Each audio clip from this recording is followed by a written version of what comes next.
الرجیم بسم اللہ الرحمن الرحیم۔ تو آئیے ہم سب سے پہلے اس کتاب کے مصنف کے حوالے سے مختصر سا تعارف پڑھتے ہیں اور اس کے بعد پھر کتاب کا باقاعدہ آغاز کرتے ہیں۔ اس کتاب کے مصنف کا نام ہے الشیخ محمد علوی الحسنی المالکی۔ مصنف کے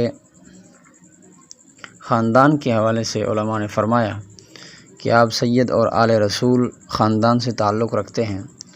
27 واسطوں کے ساتھ آپ کا نسب جناب رسول اللہ صلی اللہ علیہ وسلم تک پہنچتا ہے۔ مسلک کے اعتبار سے آپ مالکی اور مشرب کے اعتبار سے آپ قادری ہیں، یعنی روحانی سلسلے میں آپ قادری ہیں۔ آپ کے دادا اور آپ کے والد گرامی یہ دونوں مفتی اعظم ہند شاہ مصطفیٰ رضا خان رحمہ اللہ کے خلفاء میں سے ہیں۔ آپ خود بھی اعلیٰ حضرت کے خلیفہ مولانا ضیاء الدین مدنی کے خلیفہ اور مرید ہیں۔ مکہ مکرمہ میں مصنف پیدا ہوئے، وہیں پر آپ نے پرورش پائی اور وہاں پر مدرسہ الفلاح میں تحفیظ قرآن اور قرآن مجید کی بنیادی تعلیم وہاں سے حاصل کی۔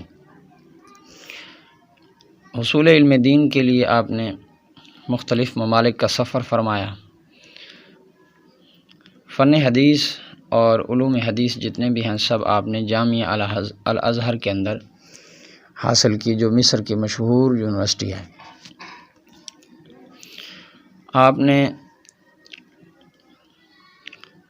1391 سے مسجد حرام کے اندر تدریس وغیرہ شروع کی اور وہاں پر آپ نے باقاعدہ طور پر مسند تدریس سنبھالی اور وہاں پر آپ درس حدیث بھی دیتے تھے اور کافی عرصے تک آپ وہاں پر مدرس رہے۔ آپ کی مشہور تصانیف میں سے ایک تصنیف آپ کے سامنے کتاب زبدۃ الاتقان فی علوم القرآن ہے۔ اس کے علاوہ بھی آپ کی مشہور تصانیف موجود ہیں، مثلاً الانسان الکامل، اس کے علاوہ فضل المعطا و عنایت الامت الاسلامیہ، اسی طرح ایک کتاب قل ھذہ سبیلی، اس کے علاوہ لبیک اللہم لبیک، یہ بھی آپ کی کتاب ہے۔ اسی طرح ایک کتاب آپ نے میلاد شریف کے حوالے سے لکھی، حول الاحتفال بالمولد النبوی الشریف، اور بہت ساری کتب آپ کی زندگی میں آپ نے لکھی۔ تقریباً 40 کے قریب آپ نے کتب تصنیف فرمائیں۔